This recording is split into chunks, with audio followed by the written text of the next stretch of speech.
Hello everyone, I will talk about erythrocytes in veterinary medicine. So we will study the composition of blood, the functions of blood, the differences between the serum and the plasma. We will look at the structure and the function of erythrocytes, and then we will see the difference between the hematoconcentration and the hematodilution. Firstly, the composition of blood. The blood is composed of 55% of plasma, 45% of blood cells, which are divided into erythrocytes or red blood cells, leukocytes or white blood cells. So the erythrocytes are 90% of the blood cells and the leukocytes are 10% of the blood cells. Leukocytes participate in immune response. Thrombocytes or platelets are involved in blood coagulation, the hemostasis, also called the stop of the bleeding. What's the hematocrit?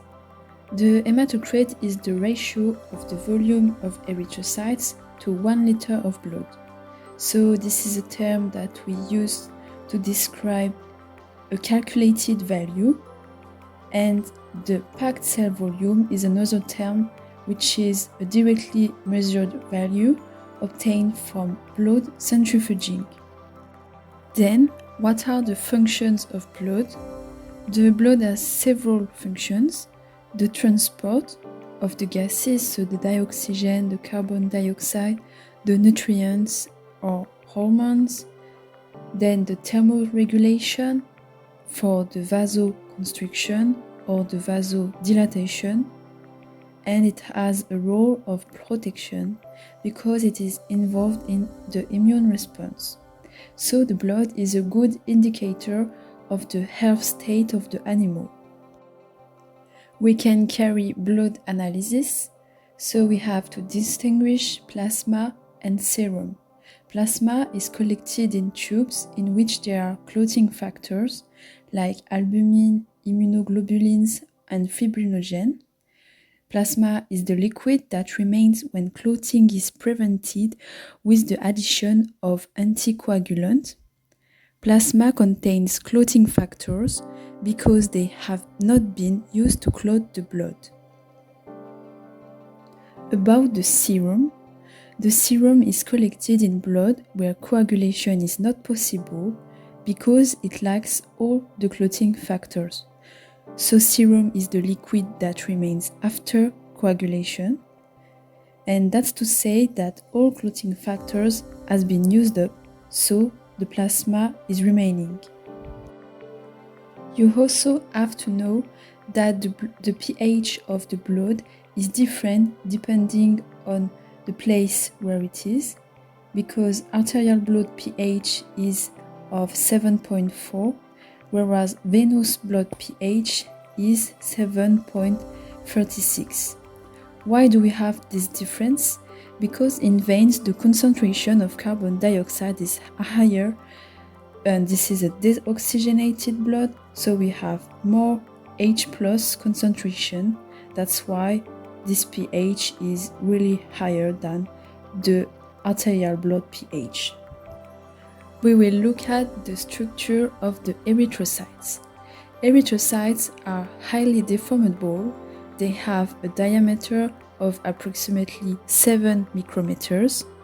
Most mammalian erythrocytes have a biconcave shape. Their membrane, formed by lipids, maintains cell shape and elasticity of the membrane. Mammalian erythrocytes have no nucleus, so no protein synthesis, and no mitochondria, so they use anaerobic metabolism to get energy because of the lack of this mitochondria. They use other pathways. But birds' erythrocytes have a nucleus. Then, where are the erythrocytes synthesized? Erythropoiesis, so the synthesis of the erythrocytes, happens in the bone marrow. It is formed by stem cells, whereas erythrocytes lysis occurs in the spleen.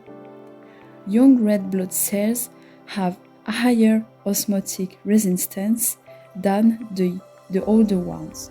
Erythrocytes fix the hemoglobin and they are involved in the acid-base balance.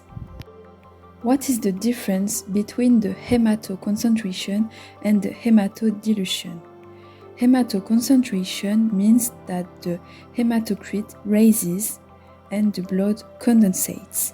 This is a sign of dehydration of the animal, whereas hemodilution means that the hematocrit is reduced, the blood is diluted. Thank you for watching. Don't forget to click on the button subscribe just under this video. You can also like this video if you enjoyed it, and you can comment to add anything you think interesting. Bye!